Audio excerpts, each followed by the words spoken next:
জয় কৃষ্ণকালী মায়ের জয়, জয় সোনা মায়ের জয়। সুন্দর ঘোড়া দিয়েছে এক মা, আর কত গোপাল। আবার কালকেও একটা ছোট্ট গোপাল এসছে। এই গোপালটা জামা পরিয়েছি, একটি ছোট্ট গোপাল। এই যে গোপাল এসছে কালকে। অনেক অনেক গোপাল আসে, আমরা সবাই জানেন, রোজ প্রতিদিন। মা গান শোনাবে নাকি? মা বলো। বলো মা।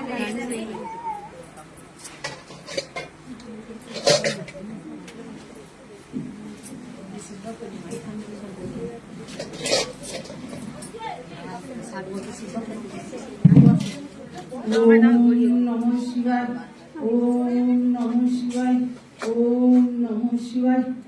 জয় কৃষ্ণ কালী মায়ের জয়, জয় সোনা মায়ের জয়, জয় মঙ্গলা মায়ের জয়। মাকে সবাই মিলে ভালোবেসে একবার বলুন রাধে রাধে। ভুলিনি মা দূরে থেকে তোমায় ডেকেছি, বহুদিনের পরে তোমার কাছে এসেছি। আজকে নেচে গিয়ে মন ভোলাবো যে তোমার। ভুলিনি মা, ভুলিনি মা দূরে থেকে তোমায় দেখেছি, বহুদিনের পরে তোমার কাছে এসেছি। আজকে নেচে গিয়ে মন ভুলাবো যে তোমার।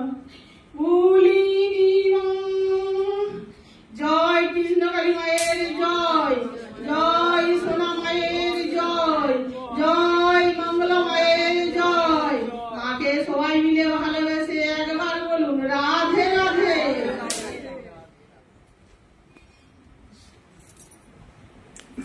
মানে মায়ের একটা আবেগ, হয়তো সবাই আমরা গানের সুর তাল দিতে পারি না, কিন্তু সেই গানটাই হচ্ছে মায়ের কাছে একটা আবেগ, ভালোবাসা। মা গান শুনতে খুব ভালোবাসে, কারণ মা আমাকে একবার বলেছিল, প্রত্যেকদিন বলে যে আমাকে তুই রোজ একটা করে গান শোনাস। তাই মাকে বলেছিলাম, মা আমি তো গান জানি না, মা আমি কি গান গাইব? মা বলেছিলেন যা পারবি তাই গাওয়াস। আমি তাই করি, মাঝে মাঝে মায়ের গান লিখি, আমার এগুলো গান লেখা আছে।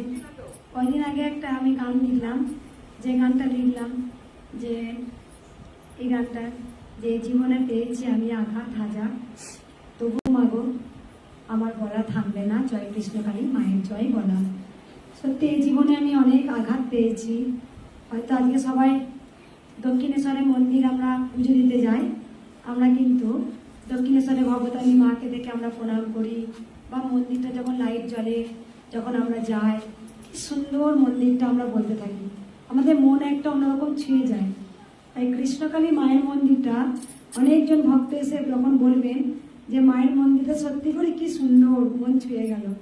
কিন্তু এই সুন্দরের পিছনে যে কত ঘাত প্রতিঘাত লুকিয়ে আছে সেটা হয়তো সবার জানা নেই। আমরা পুজো দিতে যাই যে রানী রাসমণি যে অত্যাচার হয়েছেন বারবার, তিনি নিচু জাতের ছিলেন বলে তাকে অনেক কটু কথা শুনতে হয়েছে, তারপরে ওনাকে বারবার ওনাকে অপমানিত হতে হয়েছে। মাকে তৈরি করেও মাকে ঠিক প্রতিষ্ঠিত করতে পারেনি। স্বয়ং ভগবতী মা রানী রাসমণিকে বলছেন যে তুই আমার গঙ্গার ধারে নিরিবিলি জায়গায় আমার মন্দির কর।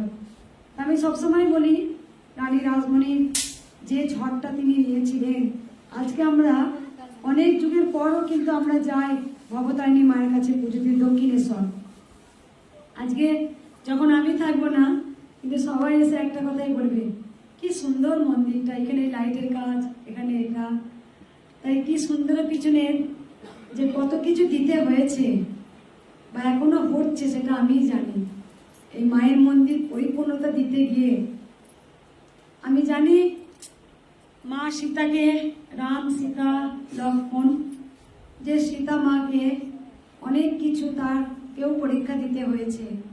এই জীবনটা আমি অনেক আঘাত পেয়েছি, অনেক কিছু নিয়েছি ঝড়। তাই মাকে বলি, মা যাই হোক তুমি আমাকে লড়ার শক্তি দিয়েছিলে।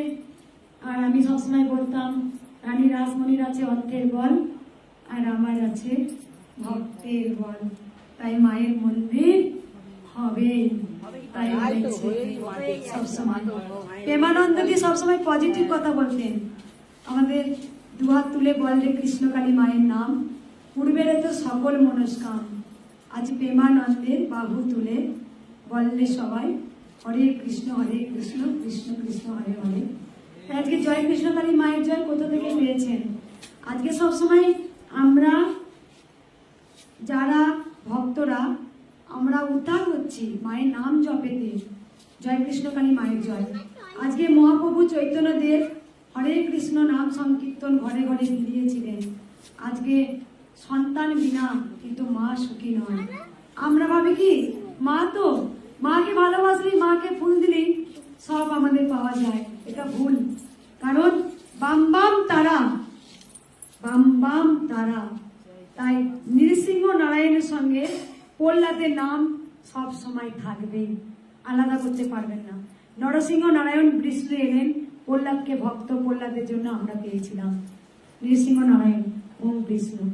তাই কেউ যদি ভাবে যে কৃষ্ণকালী মাকে আলাদা করে নেব, কেউ পারবে না। এক আত্মা, এক প্রাণ, একই প্রাণের মধ্যে এক দেহে এক প্রাণ, এক মন, এক সব কিছু। কেউ পারবে না আলাদা করতে। আমি জানি এই সবাই এই মন্দিরটা অনেক এসে বাহবা দেয় যে মা কি সুন্দর হয়েছে, কিন্তু আমি বুক চিরে দেখাতে পারি না যে কি ঘাত প্রতিঘাত একদিন নিয়েছে। দ্রৌপদীর মতো বস্ত্রহরণও আমার হয়েছে। মায়ের সামনে দাঁড়িয়ে পুরুষ মানুষ আমার আঁচল খুলে দিল, মায়ের সামনে আমাকে মুখ কাঁদারে ফেললো। আজ একবার নয়, আমার ছোট্ট সন্তানদেরও মেরেছে, সেটা সবাই জানে।